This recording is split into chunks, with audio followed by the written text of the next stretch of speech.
name is Alex Grab. I'm here with Space Foundation, and we have had so many people. We've had some of you this morning at a speed mentor session.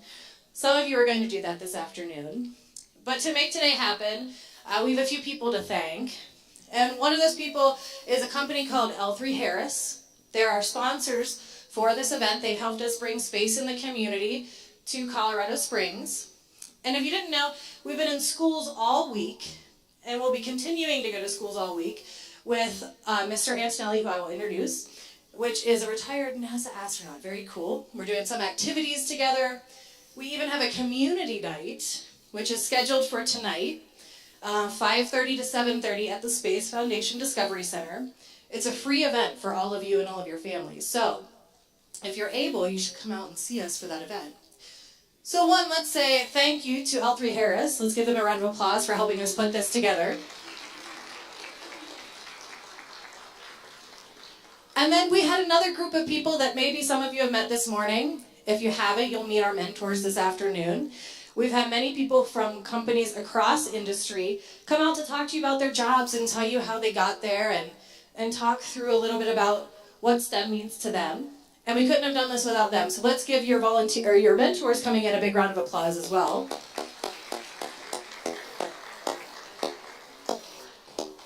And then you have some incredible administrators and teachers who have brought you here, who have made this happen, who have made it very smooth for us to be here today. So let's give District 11 a round of applause as well.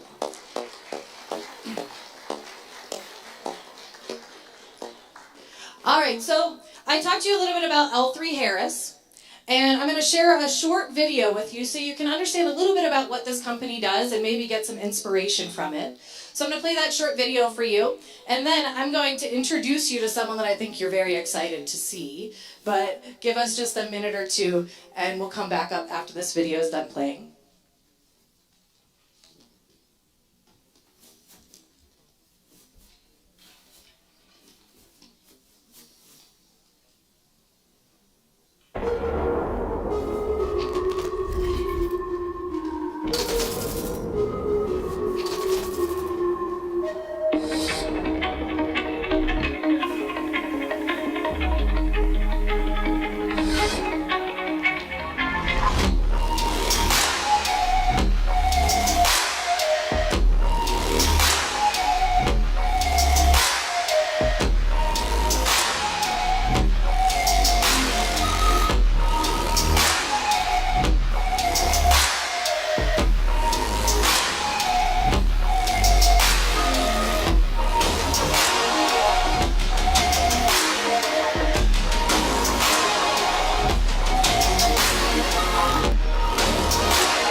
Let's give L3 Harris one more round of applause.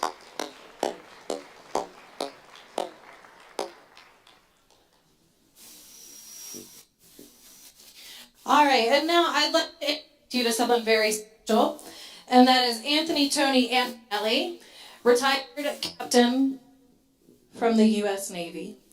Mr. Antonelli joined NASA in 2000 as a pilot astronaut candidate. A veteran of 2 space flights, Antonelli logged 24 days, 3 hours, 57 minutes, and 35 seconds in space. Antonelli served in various technical assignments in support of the astronaut office, including leadership roles for the Space Launch System, or SLS, commercial crew, capsule communicator, Capcom, and space shuttle propulsion. On March 15, 2009, Antonelli launched on STS-119 aboard the Space Shuttle Discovery as the pilot. The crew delivered and assembled the 6th starboard integrated truss segment and the 4th set of solar arrays and batteries for the International Space Station. On May 14, 2010, Antonelli launched on STS-132 aboard the Space Shuttle Atlantis, also as the pilot. The mission delivered an integrated cargo carrier, and a Russian-built mini research module to the station. Antonelli retired from NASA in July 2015 and worked for 6 years at Lockheed Martin in various executive roles. Join me in welcoming Mr. Antonelli. Don't go too far. Alex, don't go too far. Is this one on? All right, there it is. I think I'm getting help. Thanks for the help. I was going to say, I figured out how to turn it on, but I couldn't figure out how to unmute it. All right, I'm gonna call y'all out. Come over here. I know, how embarrassing is that? Y'all got comfortable. Come on over here. The auditorium is awesome. Yeah, y'all, you. The auditorium is awesome, and they got like an awesome stage and a podium. But the one thing they were missing is somebody to come up here and like give a lecture and just like take information and like feed it into your head.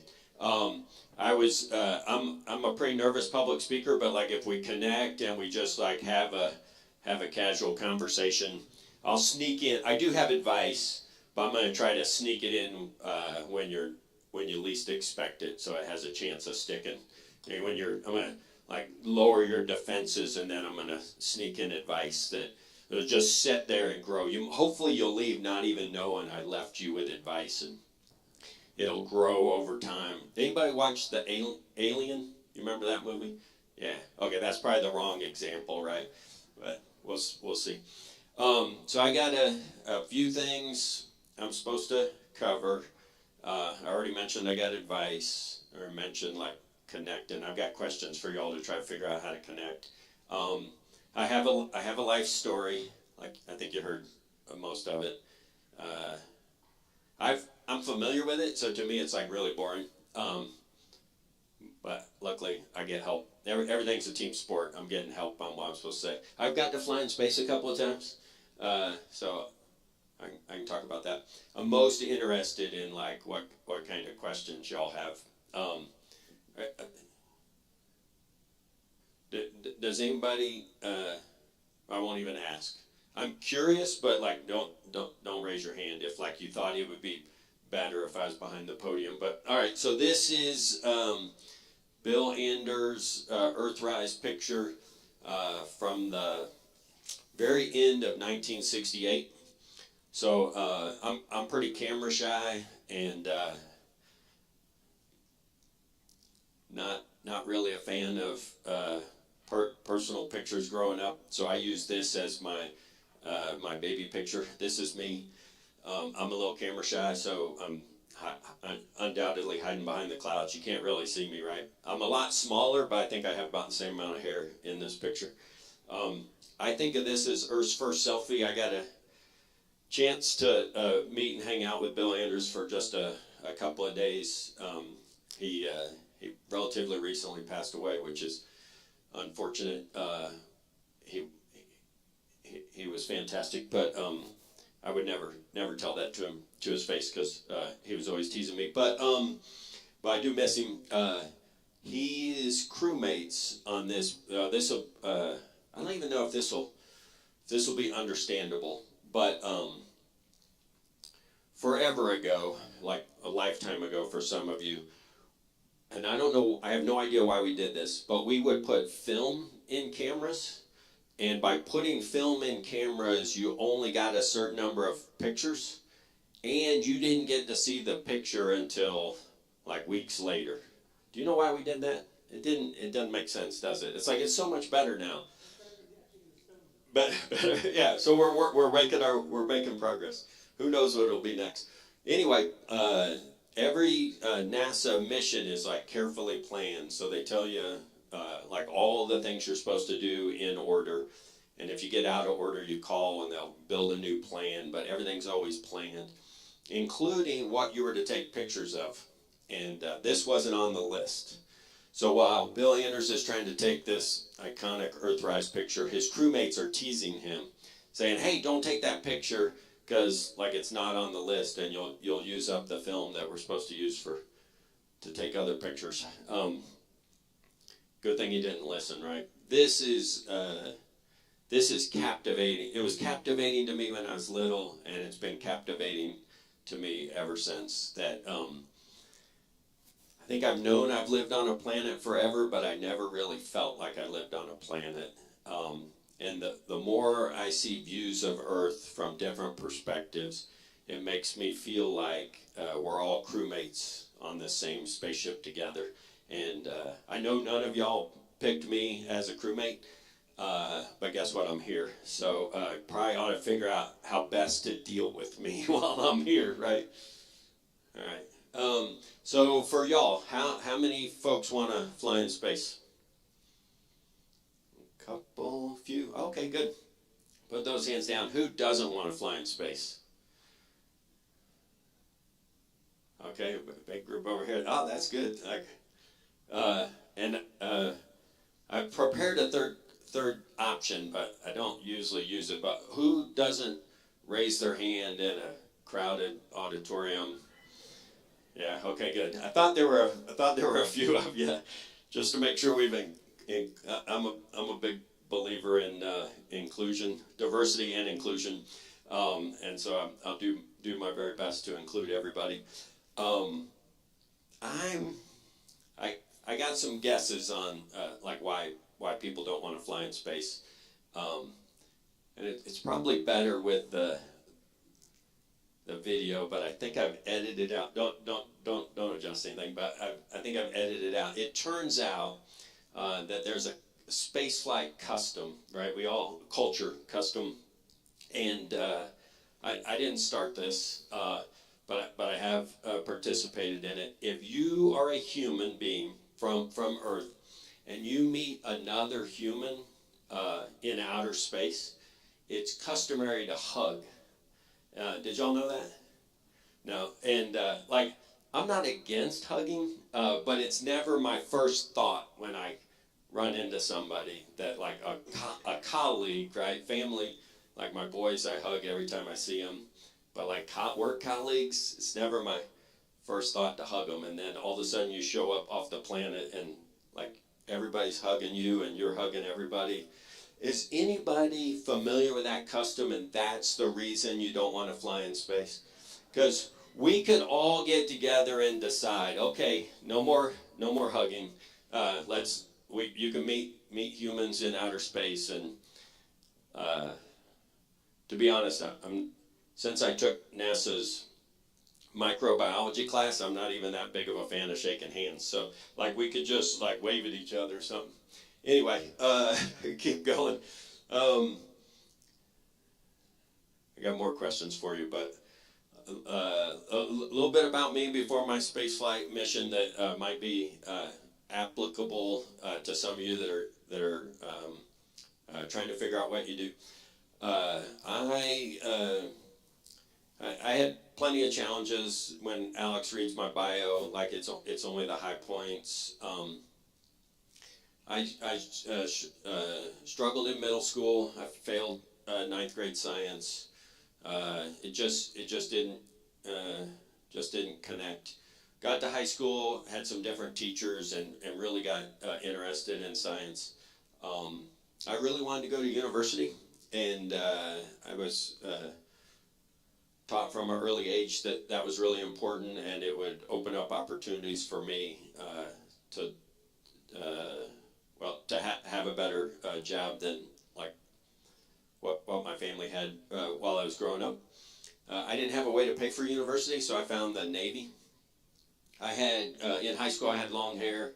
I'm significantly afraid of heights, and had no interest in going into the military. I traded going into the military for them paying for school. So they paid for university, and then I went to the Navy. Turns out it was a really good deal for me. Once you're going into the Navy, then it's like you got to find something to do while you're there. At the time, this was a while ago, flying airplanes for the Navy, being a naval aviator, flying fighter jets on and off aircraft carriers. It was really cool, like in the community, and like I don't mind being seen as cool. So I'm like, okay, I'll go try doing that. Have any of y'all seen Top Gun? Yeah. So either one of them, or only the new one, or both? Some of them. So the same. I'm sure there's some folks right now that, having watched the new one, are like, "Oh yeah, I want to do that. It's cool." For the new Top Gun Maverick, after I did my job my time as a fighter pilot, I went to the test community and learned how to test new airplanes, and then was working as a test pilot. So two things about the new Top Gun Maverick. The test community in naval aviation got a bunch of credit in the new Top Gun Maverick. But if I look deeply inside and reflect, like, we were the nerds of the naval aviation community, and I was like so excited when I saw the movie. And it was a complete surprise to me that they gave the test community so much credit. In fact, the Dust Devil patch that Tom Cruise was wearing through the whole movie was the squadron I was in right before I came to NASA. And I was like, wow, they gave, luckily, did y'all know that? They, like, all of a sudden nerds got credit in a cool movie. It was like super cool. Anyway, I know I care about that. I'm pretty sure y'all don't care. But the thing that you might care about is none of the flying scenes were CGI. That's what we actually look like flying around the desert, and it's just as much fun as it looks like. So I did that after college, and then got lucky enough to go work for NASA. Worked for NASA for a while, and got to fly 2 space shuttle missions. So I was the pilot of 2 space shuttle missions, which sounds pretty cool, right? Stand up in front of the group and say I was a space shuttle pilot. It turns out, in case you don't know, there's a commander, space shuttle commander, and they're the boss. So they're in charge of everything. And we ran out of space shuttle missions before I got a chance to be the commander. Somebody was asking me about what I thought of the space shuttles in the museums, and I'm like, they should still be at the launch pad flying and not in a museum. Anyway, so went to the International Space Station on each of my missions. We didn't do as much science then as we do on the International Space Station today. And the reason is the laboratories weren't built yet, or partially built but not completely built and outfitted. So our missions were a lot more like construction. So I'll show you this is, I break this picture out every year that it gets close to the Halloween season, because this is the regular size and shape of my head, and this is my Halloween jack-o'-lantern pumpkin head. When you on Earth, me more than I should, but I keep a lot of water in my gut and my legs, and you get on orbit, and that fluid is floating inside you, so it rebalances, and you end up with this big giant swollen head. And it feels similar to what it looks like, right? You got a stuffy head for the first couple of days. You kind of pee all that out and reach a new equilibrium. So it turns out, though, that it's really convenient, because being in space, especially the first time, is super cool. So everybody's wearing big giant smiles, and you need like a pumpkin head to fit your like giant smile. So you can see a couple of days later, my head's starting to get back to regular shape, but it's a team sport. So Joe and I are going to be flying the robotic arm. There's enough robotic arm operations that everybody kind of takes a turn, but this is the robotic arm on the space shuttle with the boom. This is a leaving picture after 119, because on the way up, the S6 truss fills the entire space shuttle payload bay, and we'll use this robotic arm to pull it out of the shuttle payload bay, hand it off to the space station's robotic arm. They'll maneuver it in place, and then we'll send our spacewalkers out with cordless drills. They'll bolt the thing in place and connect all the fluid lines and the electrical connections. So, like, to me, just like a construction site, though instead of hard hats, we send our techs out in spacewalking spacesuits. And one more. This is Mini Research Module 1, or Mimadine. This is, I think, the only time a Russian module was flown up to space in a space shuttle. I was convinced, because these Russian docking systems are meant to be flown in and connected while the payload is flying, and they come in with some knots, so it makes kind of a thunk. And our robotic arms aren't that strong, and I was convinced that we were going to get up there and try to plug this laboratory in with the robotic arm, and it just wasn't going to be strong enough. And I kept asking our team to go, hey, let's practice sending our spacewalkers out there to just like jam the thing in. I never got them to practice it for real. It turns out we didn't even need it. The arm, man, I can't believe I'm showing Garrett's selfie, and I got to say something nice about Garrett at the same time. But Garrett was flying the station robotic arm and put it in perfectly and first time quickly. I like this picture for what's reflected in Garrett's visor, but like, talk about egotistical, right? This is Garrett taking a selfie. You can see the camera lens pointing at his face. His visor's down, so this is a reflection of his visor, so this is what he was seeing. And if you look at the frame of the picture, you can see the parts of his helmet that's like outside the visor. All right, so I think it was Monday morning when the principal, the auditorium was full, and they were working on getting everybody situated and settled down, and the principal started doing a countdown, like, be in your seats and be quiet before she gets to 0. And I start shaking, going, hey, sometimes when that clock counts down and gets to 0, like, you get sent off the planet. So countdowns make me a little bit anxious. Do y'all count up or down when you take pictures? Up? Down? Huh? On 3? It's a mix. We haven't agreed to that. Somehow we all agreed that we're going to hug when we meet off the planet, and we haven't yet agreed on whether. So I like this video. I don't know if you can see the fine print. I brought the very best space video ever filmed anywhere, on or off the planet, to show y'all. The reason it's the best, of course, is because it's me flying a spaceship, and I fly it better than anybody ever has.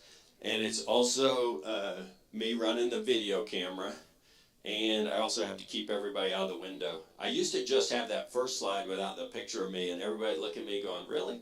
So I grab this picture and go, yeah, that's me flying the spaceship and running the video camera. So here it goes. I'm going to back up at midnight, spend about 20 minutes backing up in front of the space station, and then I'll fly a circle all the way around the space station, and in the daytime, so that's about 45 minutes or so, flying this circle around the space station. And I'm open to feedback if you want to criticize any part of my space shuttle flying.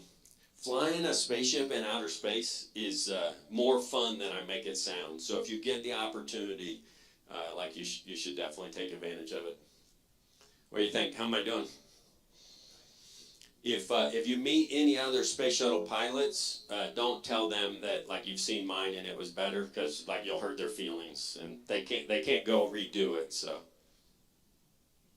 this is my second one. This is from 132. My first one is I don't know if it still is because I haven't been in a while, but the Cosmonaut Museum on the north side of Moscow had my first fly around video playing on a little TV screen at the museum. Which, of course, that might be the thing I'm most proud of for whatever ridiculous reason. I'll let this roll. So the re-entry is flying back inside a Fireball. It's pretty hostile outside. That orange is the same as my suit. Oh, and fuzzy dice, of course. And then the commander's going to do the landing. But the pilot puts the landing gear down, right? I got really important job. If I don't put the landing gear down, it doesn't matter how well they fly. It's not going to turn out well. But look how well I put the landing gear down. And it is not as simple as pushing one button. It is as complicated as pushing 2 buttons, but I trained for it, so it was good.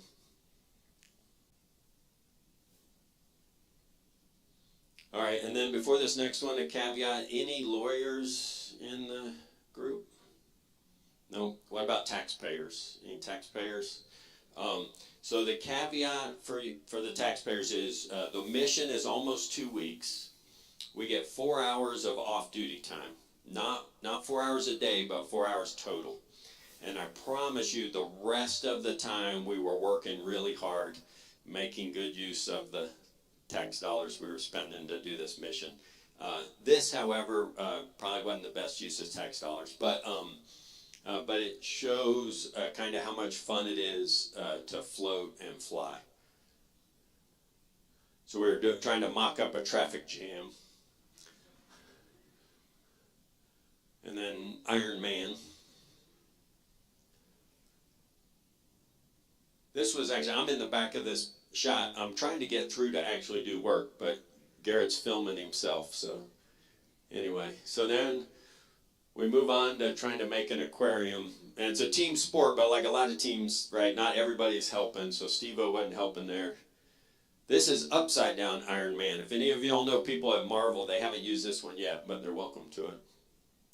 You can watch our team dwindle as we run into challenges. I'm a big believer in persistence, right? You just got to hang in there and keep trying. So it's down to just Big G and I working, but I think the Swedish fish like the aquarium we built for them. This is just part of the exercise bicycle. I'm a believer that you can like physics, and it's great if you do, but you should not be legally allowed to not like physics until you fly. It's just too amazing.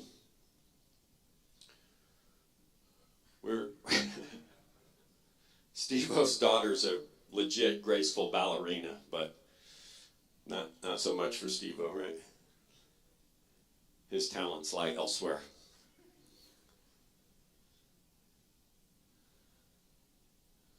So we're trying to do Olympics. That's why Steve-O was on the exercise bike, and now here's Piers and Tracy in a pull-up competition that's going to go too long. Maybe some of you can do one-arm pull-ups, but I'm guessing not too many can do one finger for very long. I think our Olympians are a little too competitive. So this is my favorite Winter Olympic sport. This is curling. We didn't have any stones, so I grabbed Big G and tossed him down the lab.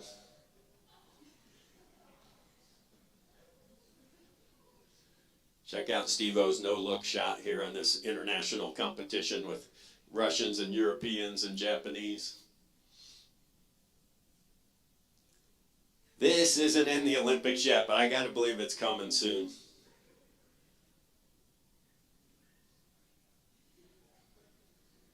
So this is a crew meal. The cans are Russian space food. I say they package space food like Americans package cat food. Or maybe they fly cat food, I ain't sure. But here's me eating it, right? You can tell I'm not complaining. It tastes good to me. This is American. This is a pork chop in the foil pouch. And this is tea. This is Japanese tea. So all your drinks come in bags with a straw. Not all of them are clear, but they're in bags. This one creeps me out. I'm not really a believer in the 5-second rule or 10-second rule. Like once it hits the floor, it's done. So, this is us leaving. So is there more hugging in that one? Just the end of it, right? So less hugging on the way out, I guess. Or at least we didn't capture it on video. All right, so I got more to show and talk about, but anybody brave enough to raise their hand and ask questions? Oh, yes. Who won the pull-up competition? I think everybody lost. Once you start fighting each other in the pull-ups, I think it's over. What was the most unexpected thing about living in space for a couple of days? Coming back? No, just Living there? Yeah, I wasn't expecting necessarily the flying around to be as much fun and convenient as it was. the most meaningful, and if there's time, I'll show you some more pictures of that. The views of Earth are completely captivating, and Earth is so beautiful, like by far my favorite planet. And I had seen pictures, so I expected it to be pretty amazing, and it was way more amazing than that. I don't think I told you this when many of you raised your hand and said you didn't want to fly in space, but and so far, rest at ease, we're not making people fly. But if I was in charge, everybody would fly in space. You just need to see this view and soak in what it feels like to be lucky enough to get to live on Earth.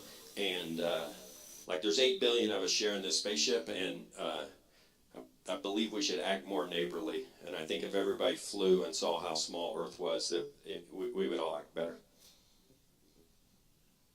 Just shout it out. I can repeat it. I think. Oh, is that one? Oh.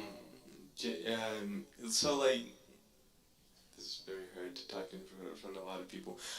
Just whisper it. Just whisper it. It's okay. So when you're like drinking water or eating in space, since it's like zero gravity, do you ever like choke on it, or like how does that work? Yeah, for the most part, once it's inside, it's the exact same. But it's reminded me once. So you saw us making the aquarium.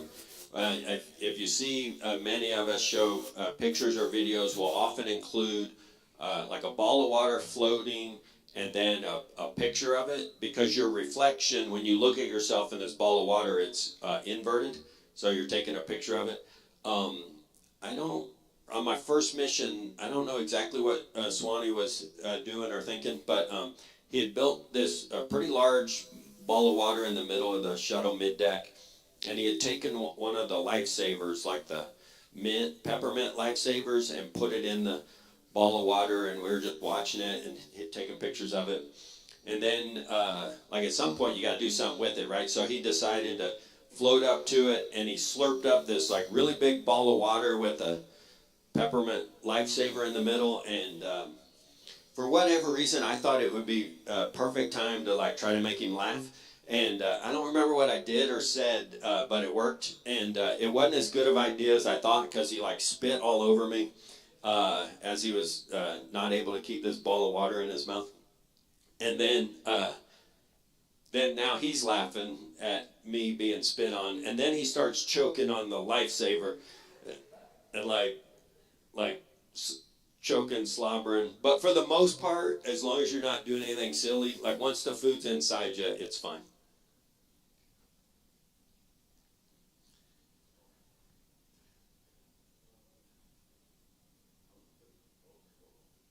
Anybody hear me?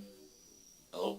Yeah, how do pillows work in space? Pillows, yeah. So not everybody flies a pillow. I flew a pillow.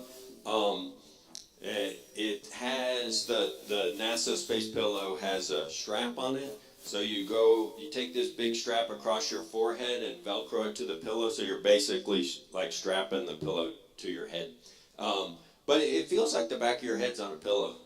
So it worked. It was probably a little unnecessary, but it's like your days are so busy that you got to like get your sleep right, because like tomorrow's going to be a busy day and the next one's going to be a busy day. So you got to do what you can to make sure you get a decent amount of sleep.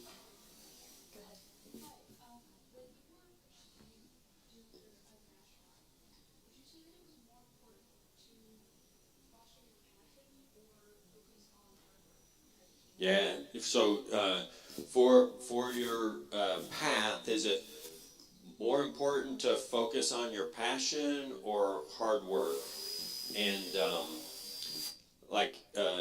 I get asked occasionally. In fact, I think I'm going to be asked this afternoon by some folks I'm having lunch with about like what's the path to get hired by NASA to fly in space.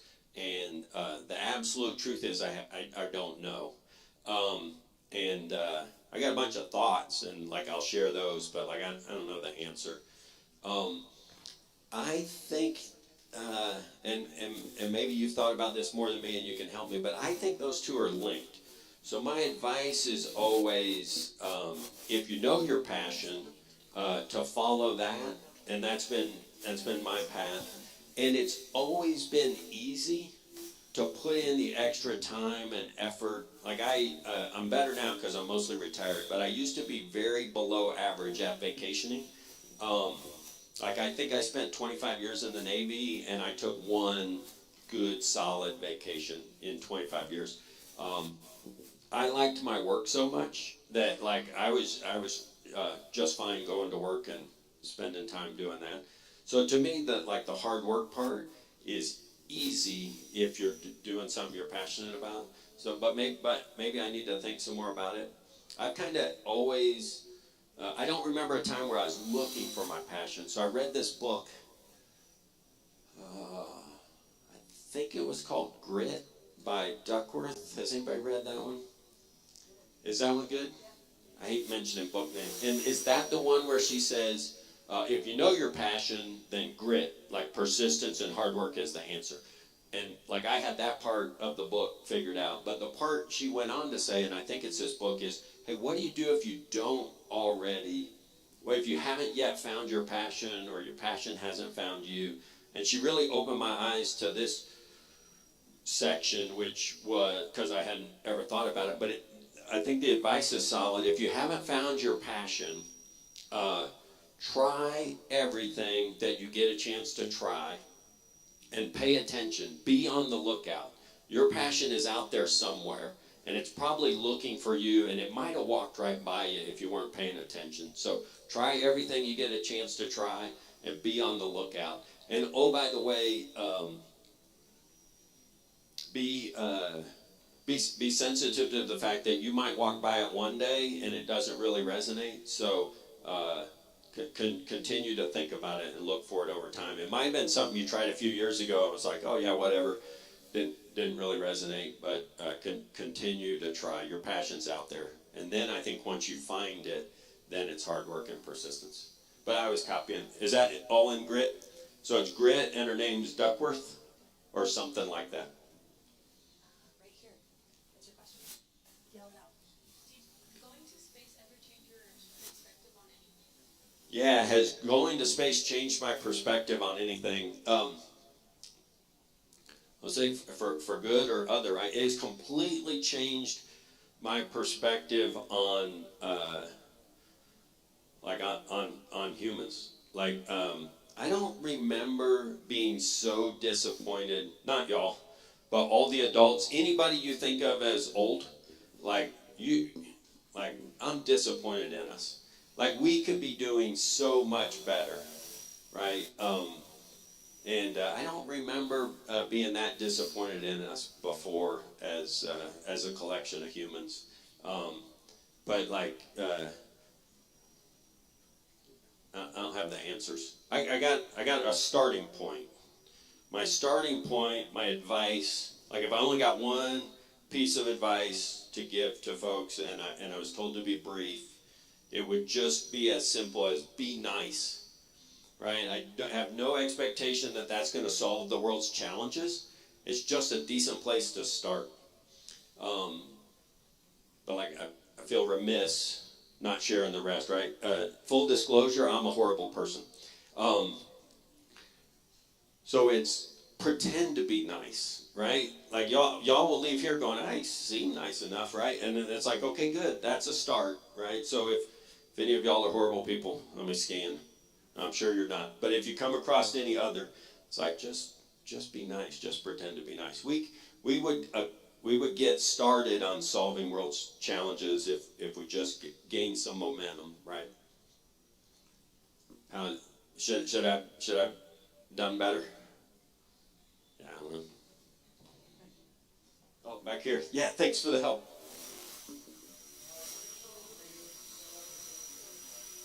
Are space shuttles made the same as an airplane? No. So let me try. I'm going to try to tell you the truth absolutely as well as I know it, but like I might not know the first one very well. I've just been led to believe it.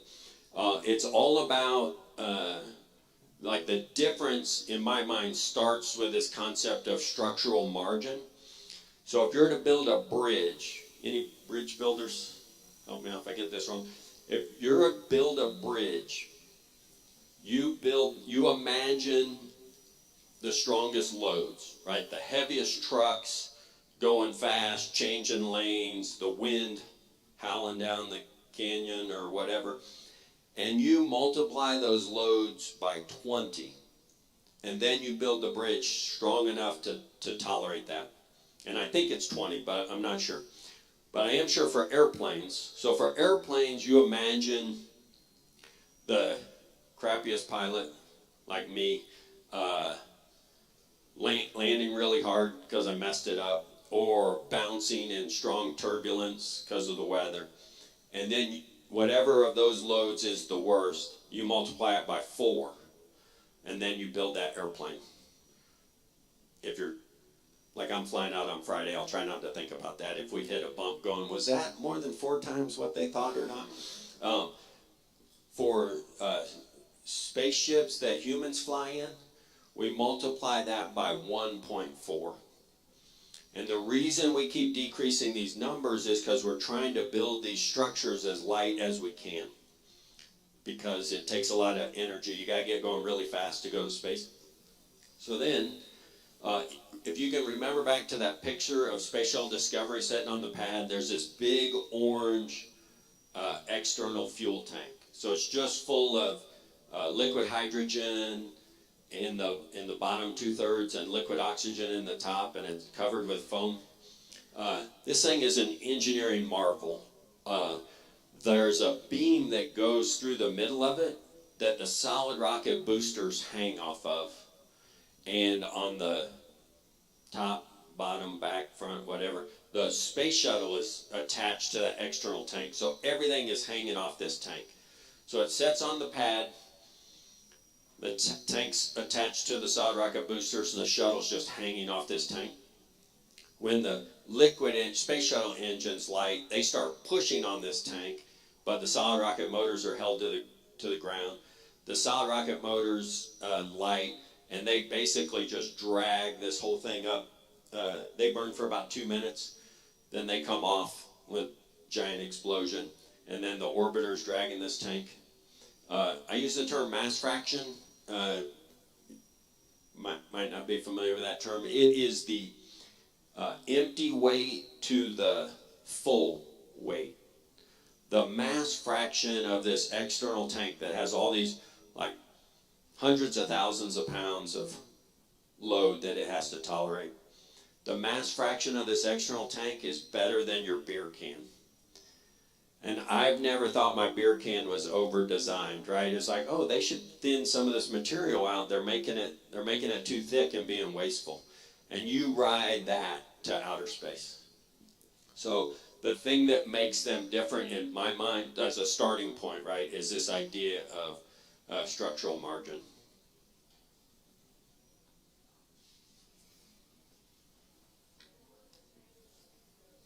The training,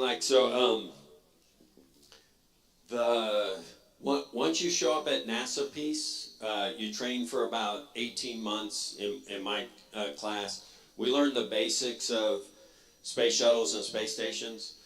You go off and do other jobs, and you get training while you're there, but it's never dedicated for you, right? So if there's a flight controller and mission control trying to get a certification, they need a whole group around them to put together a simulation. It's specifically designed for them, but everybody else gets training along the way. And then when we're flying shuttle missions, you'd get together as a crew and train for about a year for your mission. The expedition crew members that go to the space station today train for about 2.5 years, and they've kind of got to go all around the world to train. They train in Europe and Russia and Japan and Canada, so they're like spending 2.5 years kind of traveling around getting training. So if you like to learn new things, it's a really good job. If you don't, it would be kind of a drag.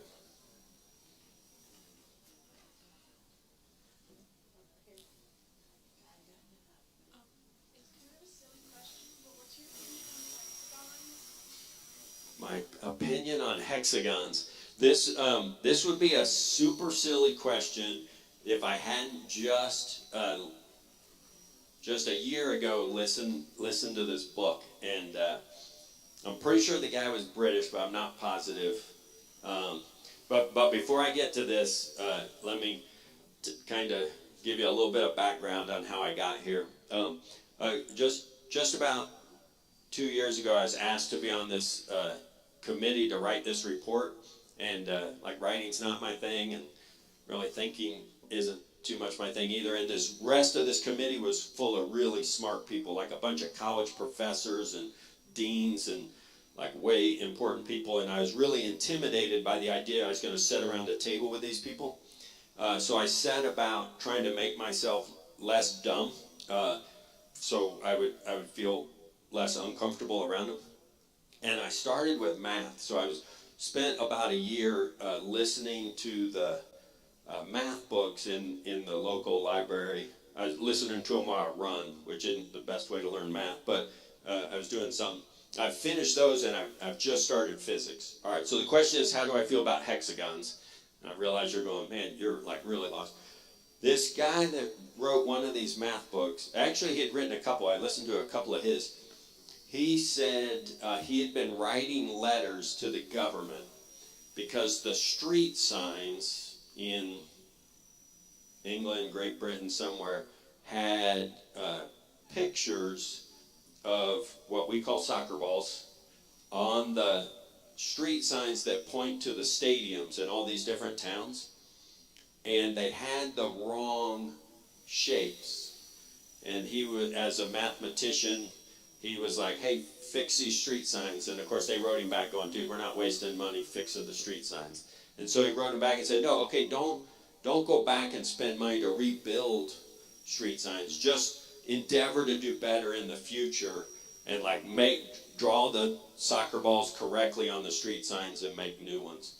He went on to say, and I was listening to this while I was running, right? So you give me a pass, I'm not remembering it all. He was saying that there's certain shapes that you can't make with certain shapes. What shapes are on a soccer ball? Is it hexagons and a couple of pentagons, or the other way around, or something? I don't even know. But his point is that right? Is it hexagons and pentagons? He was saying, can you make a circle, a perfect sphere, with only hexagons, or are there gaps? There are gaps? They're not gaps. All right, that's how I feel about it. How did you come? What were you like? What was the right answer?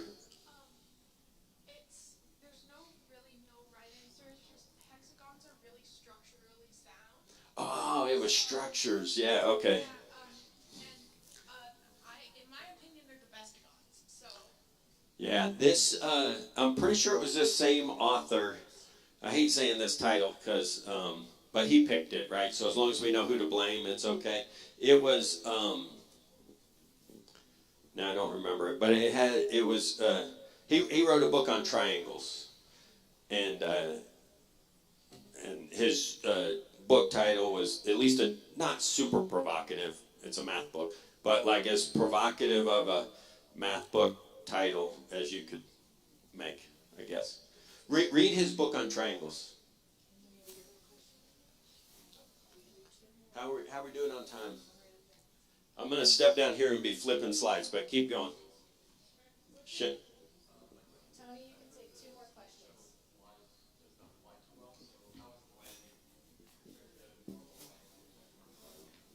Okay, good. So when I was a test pilot school student, I got a bunch of pictures of Earth that I'm just going to flip through while I'm talking about this one. But when I was a test pilot school student, my handling qualities instructor, Tom Twisdale, said, if any of you ever fly the space shuttle, I need you to promise to never come back and say, oh, the space shuttle flies like a dream. And I thought, that's a ridiculous thing. Like, as a test pilot school student, you're thinking, what are the chances they're going to pick me to fly a space shuttle? And it turns out I got to fly one. And so I had committed over a decade before I got to fly one that I would never say it flies like a dream. So I'm going to be honest, but I got to go back up here. I got 15 minutes. Oh, okay, sweet. So why does the space shuttle? We've modified. We train a bunch. So after you've practiced, you can do it. We have a Gulfstream, like a little business jet that we train in, and you know how in an airplane you'd put the landing gear down and all the gear would come down? The Gulfstream glides too well, so we added a separate switch that you only put the main gear down and the nose gear stays up. And if you ever see an airplane flying like that, like you should like wave at them and get their attention, because that's not how they meant it to be. But for us, that was normal. We'd be up at 30,000 feet, like where the airliners are flying, in restricted airspace, so not right where they're flying, same altitude. And we would put the main gear down to make drag, so we would glide closer to how the space shuttle flies. It still glides too well. So you've all flown, you touch down, they engage the thrust reversers, you hear the engines rev up, you get thrown forward in your seat as you decel. Airplanes have multiple safety mechanisms to make sure those never deploy in flight. We disable all of those. And we, at 30,000 feet, put the main gear down and deploy the thrust reversers. And just like on the runway, you hear the engines rev up, you get thrown forward in your seat, and now with reverse thrust, you glide like a space shuttle. And so we practice this over and over. We're a little steep, we're a little fast, but the things that are, all that is just the design and the physics. So probably not going to change much of that. But if they wanted to, the things they could change, maybe should have. But if it was easy, then all y'all wouldn't want to hear me come talk, right? So maybe it's good that they left it hard. I don't know. While you're doing this approach, you're making tiny pitch changes, and only nose up. If you do ever have to do a nose down, it's bad. So you're learning to do these tiny nose up pitch inputs, and you'll do a little one and wait and see, because you don't want to do too much so that you have to go down.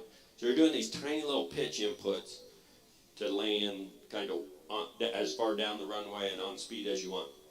And if you have to make any roll errors or adjustments, correct any roll errors, it's really gross, big giant inputs. And so it's weird to try to be making a little tiny pitch input while you're making this big roll input. And then the other thing is how they built the stick, the hand controller, is I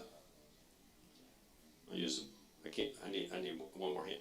You pitch about an axis here, like this, but you roll about a point down here. So the thing rolls like this and pitches like this. So if you just put your hand on it and move it around, it feels weird. So it flies horrible. But if you practice it 1,000 times, it's fine.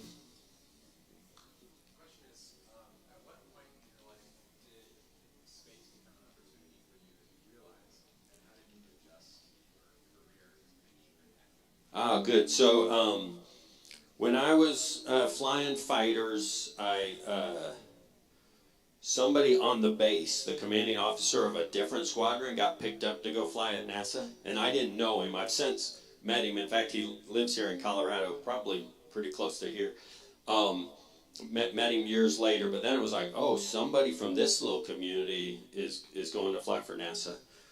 And then I watched people apply to and get into test pilot school, and there's nothing in the NASA application that says you have to have gone to test pilot school to be a NASA pilot.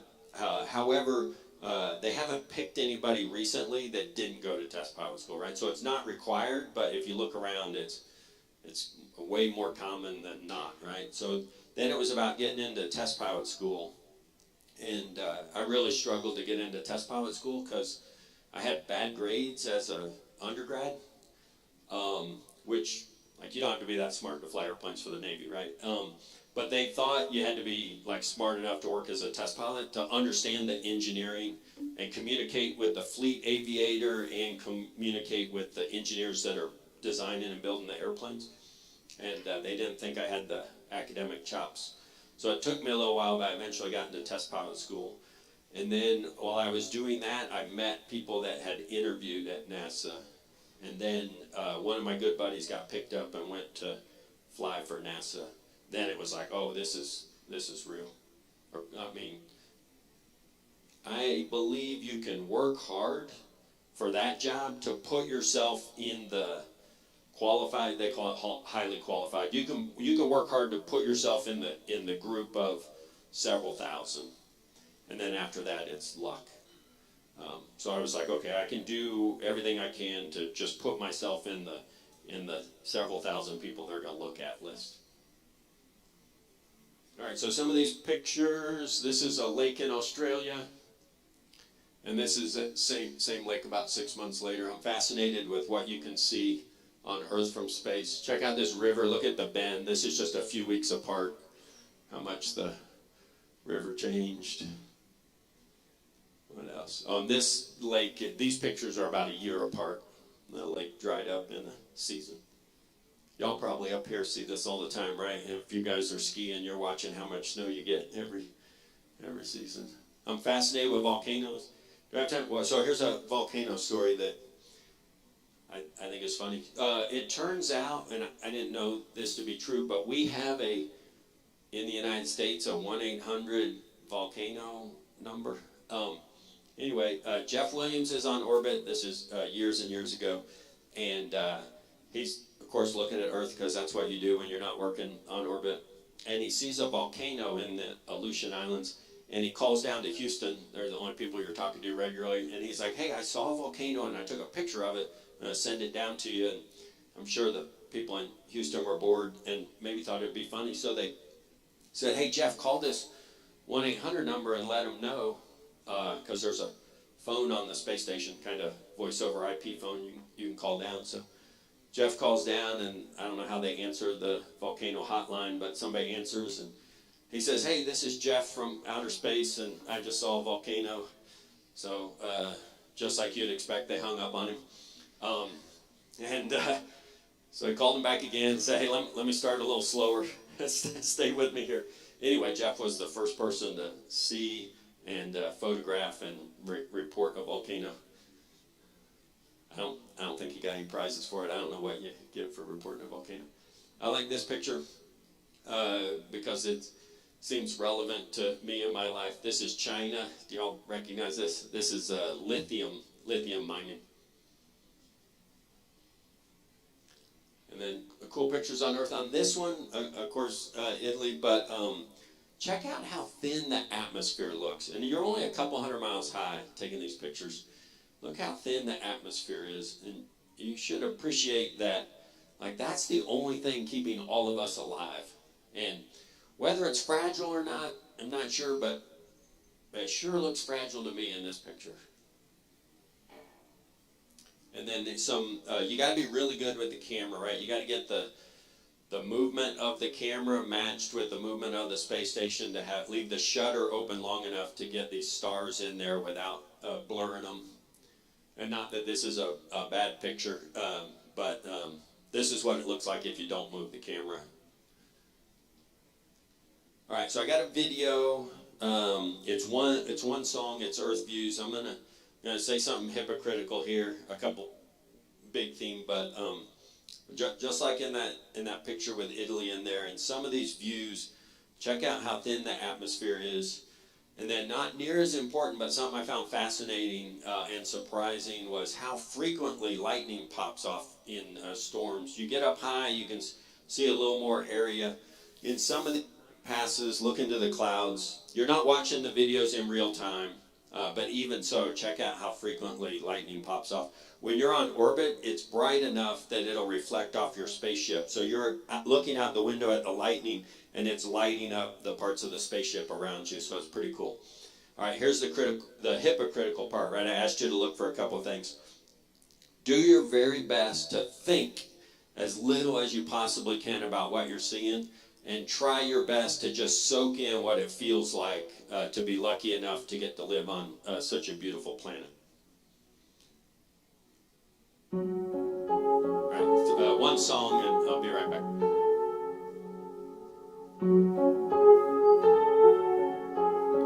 Hello, dark.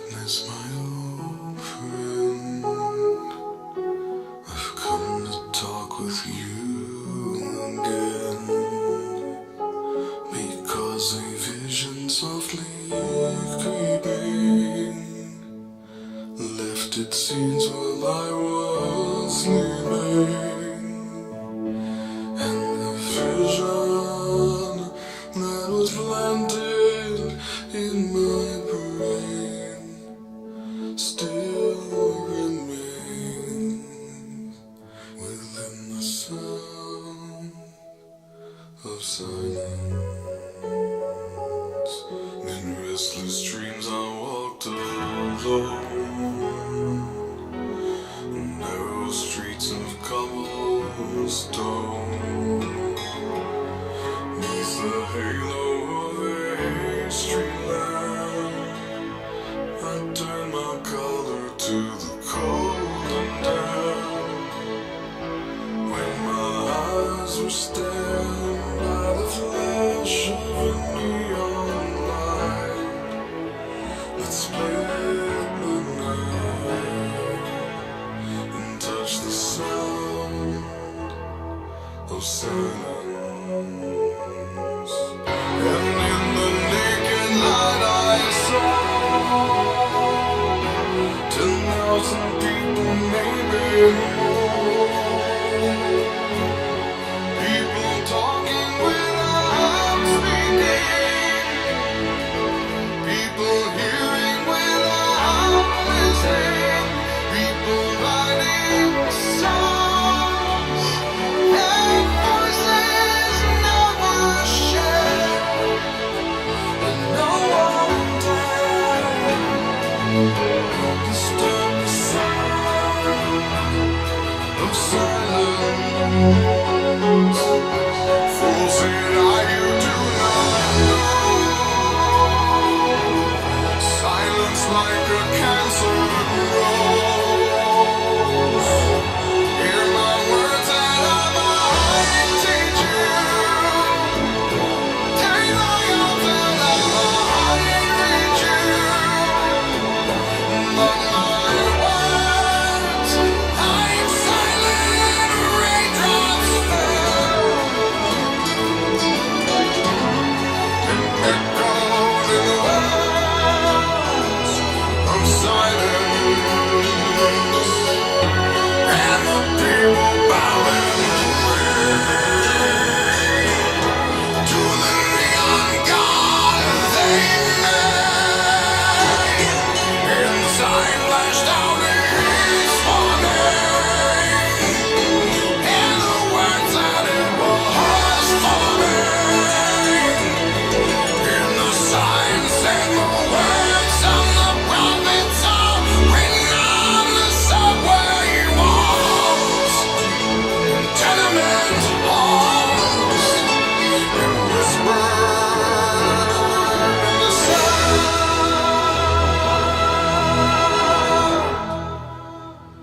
of silence.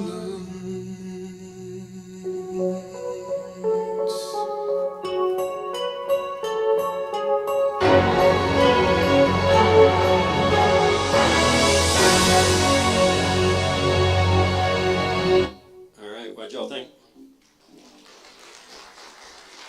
All right, I'm gonna do. I think I gotta wrap up. Yep. Repeating a couple things. One new one. Science isn't done.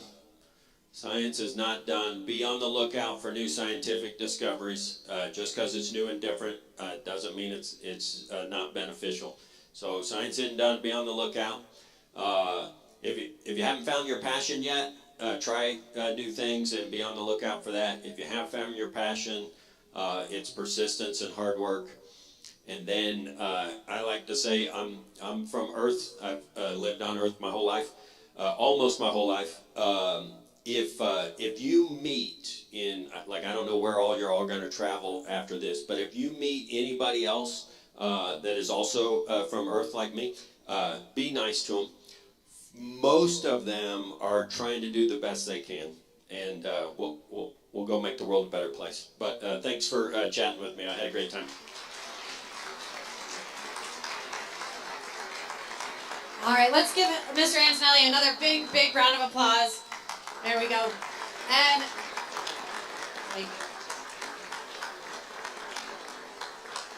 have a few announcements for what the rest of the day will look like. So, if you were here in the morning, I think you're going to be going back to your classes and dismissing. If you are a mentor who was in the morning session and you're staying for the afternoon, or if you were just able to be in the morning, in the Thunderbird Cafe, we have a little place you can check emails, relax a little bit, and we have lunch in there for you. So please join us for lunch there. And I think at this point, if you're staying for the afternoon, we're going to start dismissing for lunch, but I'm going to let you do that. All right, thanks again.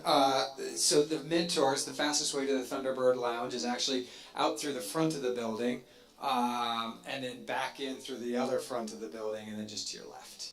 Otherwise, you can do the whole horseshoe if you want to stay inside the building. For students who are visiting with us, thank you for being here. I know we've got the Colorado Springs School of Science and Technology, Doherty, Palmer, Coronado. You're welcome and invited to join us for lunch. They're expecting you. We actually have, you're going to figure it out pretty quickly, the best cafeteria in the district. And so our lunchroom is just through the double doors to the left and around and hook the corner. And then our lunch starts in about 5 minutes. So there's not a deep line today because the chief isn't here. And so it's really just you guys and Bijou and some of our Odyssey students. So as soon as we dismiss, if you are a District 11 student joining us for lunch, we're going to go to the left. If you are a guest to the building, you can either go out and check back in through the front or kind of hook around to the right and do a big horseshoe. So again, let's have a round of applause for Tony.